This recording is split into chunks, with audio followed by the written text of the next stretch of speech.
क्या आप अपने लिए हेयर ट्रांसप्लांट सर्जरी प्लान कर रहे हैं और आप कंफ्यूज्ड हैं कि इंडिया में करवाएं या फिर अपनी सर्जरी के लिए बाहर कहीं जाएं?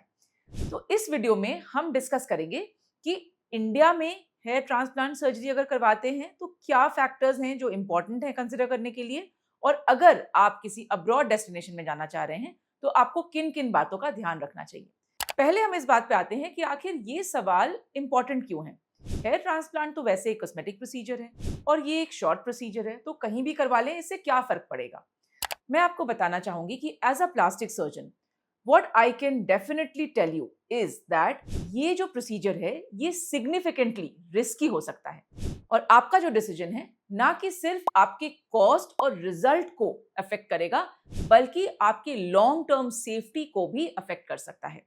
तो इसलिए ये वीडियो आपके लिए बहुत इंपॉर्टेंट है। दूसरी बात जो इस सवाल को बहुत इंपॉर्टेंट बनाती है वो ये है कि आपके लिए हेयर ट्रांसप्लांट एक सिग्निफिकेंट इन्वेस्टमेंट है।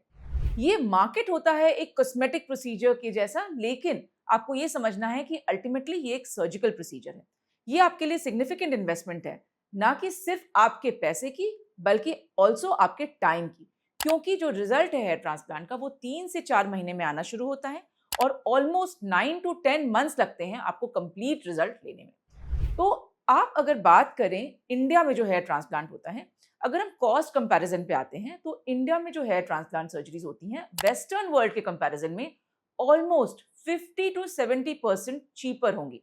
वो इसलिए क्योंकि इंडिया में जो हमारे ऑपरेशनल कॉस्ट्स हैं वेस्टर्न कंट्रीज के कंपैरिजन में काफी कम है। इसलिए यहाँ पे experience surgeon and good results आपको almost a fraction of the cost of western countries मिल पाएंगे।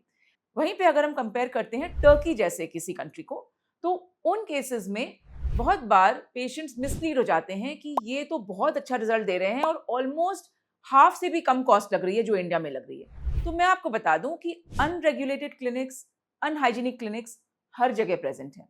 ये कोई कंट्री स्पेसिफिक नहीं है कि अगर आप इंडिया देखें तो यहाँ पे सिर्फ सबस्टैंडर्ड क्लिनिक्स हैं, या फिर आप अगर यूएस देखें तो वहाँ पे सिर्फ बहुत अच्छी क्लिनिक्स हैं, या टर्की देखें तो वहाँ पे कम कॉस्ट में सबसे बढ़िया क्लिनिक्स मिलती हैं। ऐसा कुछ भी नहीं है। There is the presence of good clinics and bad clinics everywhere in the world. So as a patient आपको अपनी ड्यू डिलिजेंस करनी है। क्या क्या आपको देखना है? आपको ये देखना है कि जो भी आप जो कॉस्ट पे कर रहे हैं वो किस चीज के लिए पे कर रहे हैं, उस सर्जन का एक्सपीरियंस कितना है, जो भी क्लिनिक फैसिलिटी आप ऑप्ट कर रहे हैं वो रेगुलेटेड है कि नहीं है, क्या आपकी सेफ्टी गारंटीड है, क्या आपको रिजल्ट्स वैसे मिलेंगे जैसा कि आप एक्सपेक्ट कर रहे हैं, फॉलो अप क्या होगा, आफ्टर केयर क्या है, अगर आपको प्रॉब्लम हुई तो क्या आपको वापस ट्रैवल करने का स्कोप है।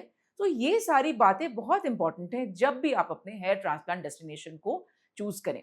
एक और चीज मैं बताना चाहूंगी कि बहुत बार हेयर ट्रांसप्लांट एक परमानेंट फिक्स जैसे मार्केट होता है। वेल यस, जो हेयर ट्रांसप्लांट होते हैं वो डेफिनेटली बहुत हद तक परमानेंट होते हैं, लेकिन जो हेयर लॉस है वो प्रोग्रेसिव हो सकता है। तो फ्यूचर हेयर लॉस के ट्रीटमेंट का क्या, टचअप्स का क्या, अगर आपको कोई कॉम्प्लिकेशन हुई तो उससे आप कैसे डील करेंगे, तो ये सारी बातें बहुत इंपॉर्टेंट हैं। और जब आप कंसल्ट करेंगे अपने हेयर ट्रांसप्लांट प्रोसीजर के लिए किसी भी डॉक्टर या किसी भी क्लिनिक में, तो आपको ये देखना है कि क्या आपको वो run of the mill procedure offer कर रहे हैं या आपके केस को वो एज एन इंडिविजुअलाइज्ड केस देख रहे हैं। इससे आपको पता चल जाएगा कि उस सर्जन का एक्सपीरियंस कितना है और वाकई में आपके प्रोसीजर की इंपॉर्टेंस उनके लिए कितनी है। तो हम अपनी प्रैक्टिस में एक इंडिविजुअलाइज्ड टेलर्ड अप्रोच रखते हैं अपने पेशेंट्स के लिए। उनकी मेडिकल हिस्ट्री हमारे लिए बहुत इंपॉर्टेंट है क्योंकि ये आपके रिजल्ट्स को अफेक्ट करती है, आपकी सेफ्टी को अफेक्ट करती है। जब हम हेयर ट्रांसप्लांट सर्जरीज की बात करते हैं तो हम न्यूज में पढ़ते हैं कभी कभी कि devastating complications, even death is possible in a hair transplant surgery. तो क्या वो तरीके हैं जिससे कि आप इंश्योर करें कि जो भी आप कॉस्ट पे कर रहे हैं उसमें आपको बेस्ट फैसिलिटीज मिले।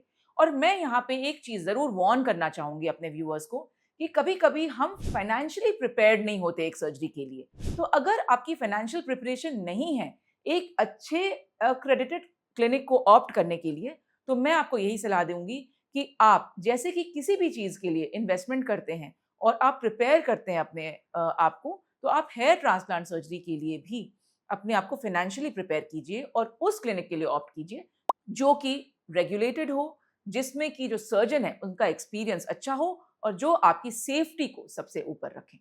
अब हम आते हैं जो सबसे प्रेशियस चीज है हेयर ट्रांसप्लांट सर्जरी में, वो है डोनर एरिया के ग्राफ्ट्स।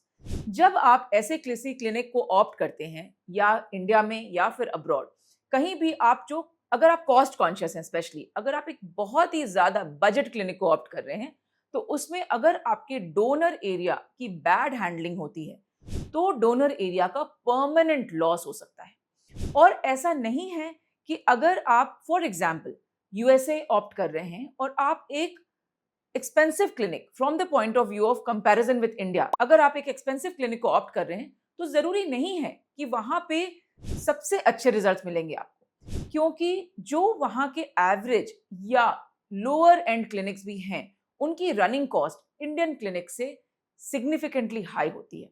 तो a higher cost does not always guarantee you great results.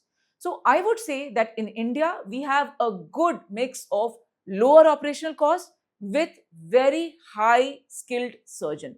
तो आपको ये देखना है कि अगर एज एन इंडियन आप अब्रॉड ऑप्ट कर रहे हैं अपने हेयर ट्रांसप्लांट सर्जरी के लिए, तो उस कॉस्ट में आपको क्या बेनिफिट्स हैं और क्या रिस्क हैं। क्या अगर कोई कॉम्प्लिकेशन होगी या आपको टचअप प्रोसीजर के लिए ऑप्ट करना पड़ेगा, तो आप फिर किसी इंडियन सर्जन पे ही फॉल बैक कर रहे हैं। ये सवाल बहुत इंपॉर्टेंट है before you decide that you want to go for your hair transplant surgery to any destination abroad. Yes, where you can opt for a destination abroad is, अगर आप कोई एक पर्टिकुलर सर्जन की कोई एक पर्टिकुलर टेक्निक से इतने influenced हैं कि आपको वही टेक्निक करवानी है और आप उस सर्जन के लिए वो सारा एफर्ट डाल सकते हैं, ट्रैवल कर सकते हैं, वहां पे रह सकते हैं sufficiently long to have your safety not compromised, then you can definitely opt for surgeons abroad. But I should tell you that there are sets of skilled and unskilled surgeons and good and bad clinics everywhere in the world. So as a patient, आपको अपनी due diligence बहुत जरूरी है आपकी hair transplant journey में। क्या ऐसा कोई सवाल आपके दिमाग में हेयर ट्रांसप्लांट के लिए है जो कि आपको चूज करने में हेल्प करे कि आपको इंडिया चूज करना चाहिए या कोई अब्रॉड डेस्टिनेशन, तो जरूर हमें कमेंट बॉक्स में लिख के बताएं। आई होप इस वीडियो से आपको हेल्प मिलेगी अपने हेयर ट्रांसप्लांट डेस्टिनेशन को चूज करने के लिए। और अगर आपको ये वीडियो पसंद आई तो अपने फैमिली और फ्रेंड्स के साथ जरूर शेयर करें। Thank you for watching.